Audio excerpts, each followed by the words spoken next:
Hallo, schön, dass du da bist.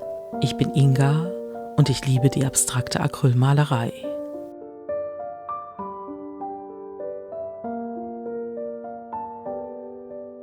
Für meine Hintergrundbemalung habe ich mir 3 Blautöne ausgesucht, dazu 2 Pinsel genommen und starte das Ganze erstmal mit ein paar lebendigen Schwüngen.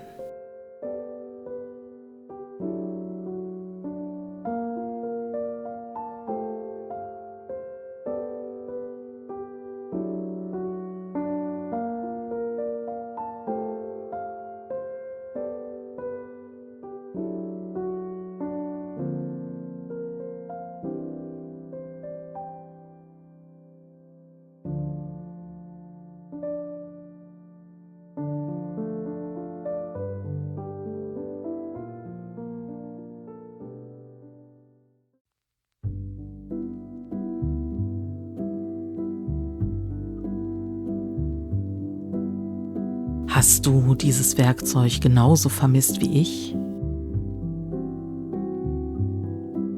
Ich fand es sehr schön, in den letzten Videos einmal mit anderen Maltechniken zu arbeiten. Aber jetzt war es definitiv an der Zeit, wieder mit meinem großen Rakelwerkzeug zu arbeiten. Begonnen habe ich mit der ersten Schicht, und zwar ist das die Perlfarbe in Violett. Und man sieht auch ganz hervorragend, dass es eine größere Leinwand ist, da sich nämlich zunächst einmal das Holzkreuz der Leinwand durchdrückt.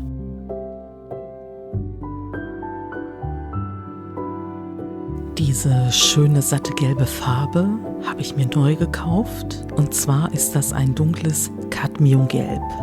Es ist so, dass ich Gelb eher selten auf meinen Bildern einsetze, aber ich bemühe mich in der letzten Zeit, mich etwas an diese Farbe heranzutasten, um mich daran zu gewöhnen.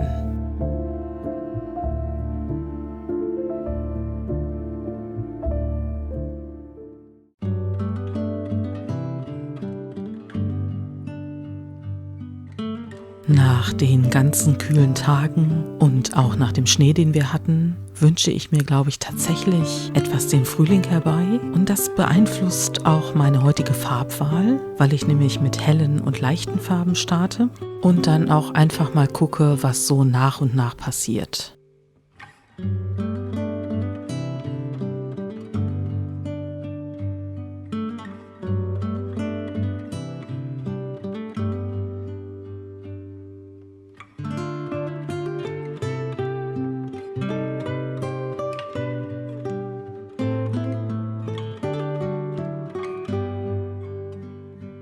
Das Schöne an meinem größeren Rakelwerkzeug ist auch, dass es einen Teil der Kontrolle abnimmt. Das heißt, ich kann zwar grundsätzlich die Farbe wählen, aber was danach passiert, das habe ich nicht unbedingt in der Hand.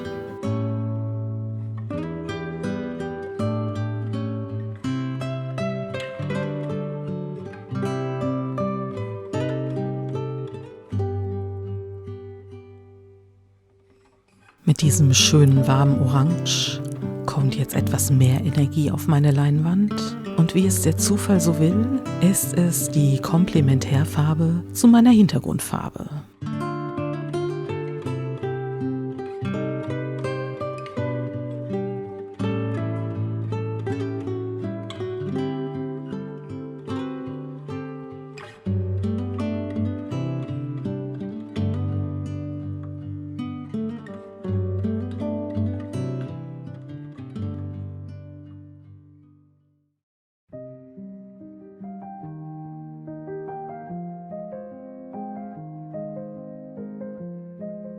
Die nächste Farbe, die ich auf dieses Bild auftragen werde, ist eine Perlfarbe, diesmal in Rot. Und ich setze das auch nur akzentuiert ein, weil ich so die Idee habe, dass die Perlfarben hinterher auf dem Bild zwar wahrnehmbar sind, aber nicht dominieren sollen.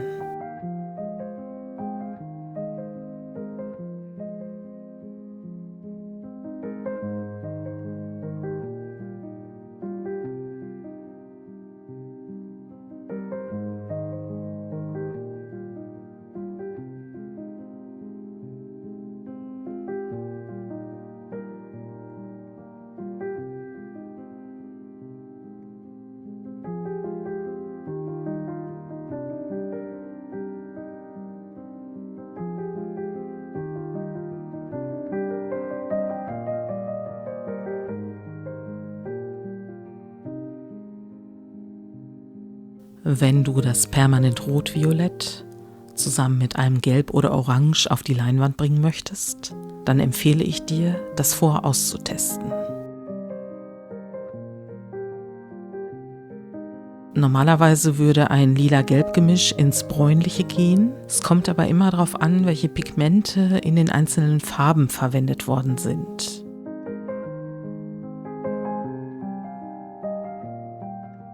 Deshalb probier das erstmal in Ruhe aus, bevor du diese Farbkombination auf die Leinwand bringst.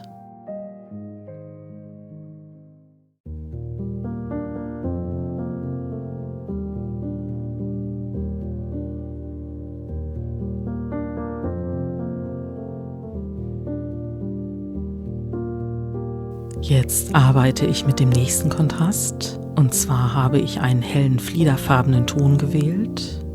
Und dieser steht natürlich im Widerspruch zu dem Rot und er verändert auch meinen Blick auf die Hintergrundfarbe. Das, was ich natürlich als Blau aufgetragen habe, wirkt auf einmal dunkeltürkis und ich mag diese Farbkombination sehr.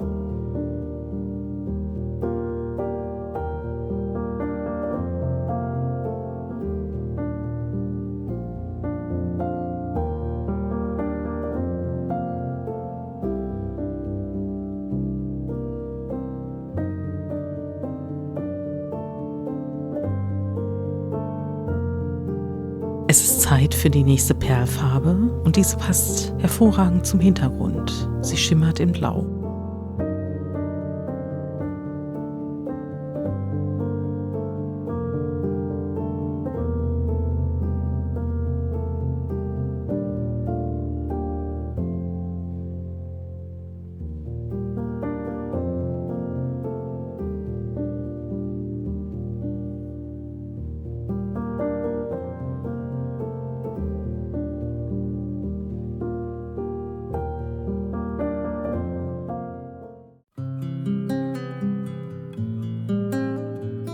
Farblich wirkt das Bild bisher sehr harmonisch und deswegen brauche ich ein bisschen mehr Reibung auf meiner Leinwand.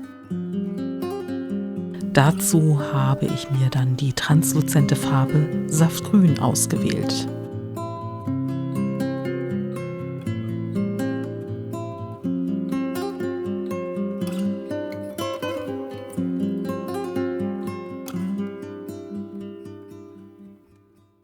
Den dunklen Farbton kombiniere ich allerdings wieder mit einer Perlfarbe, passend dazu in Perlgrün.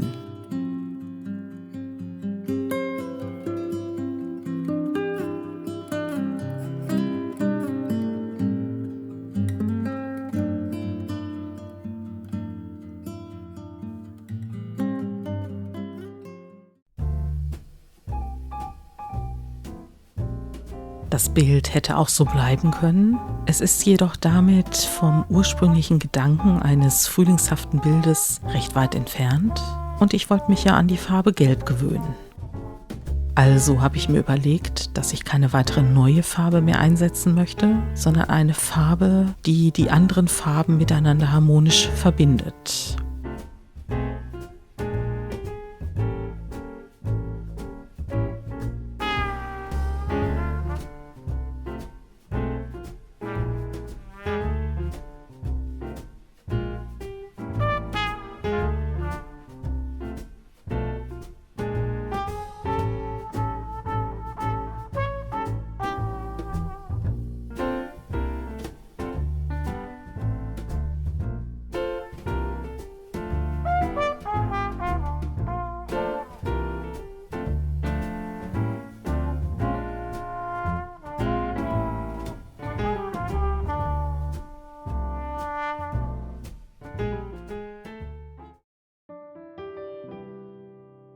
Nach dem gelben Farbauftrag war das Bild für mich fertig. Vor allen Dingen, weil sich so schöne negative Inseln und diese Schlieren gebildet haben. Und ich konnte das Bild einfach so sein lassen, wie es sich jetzt präsentiert.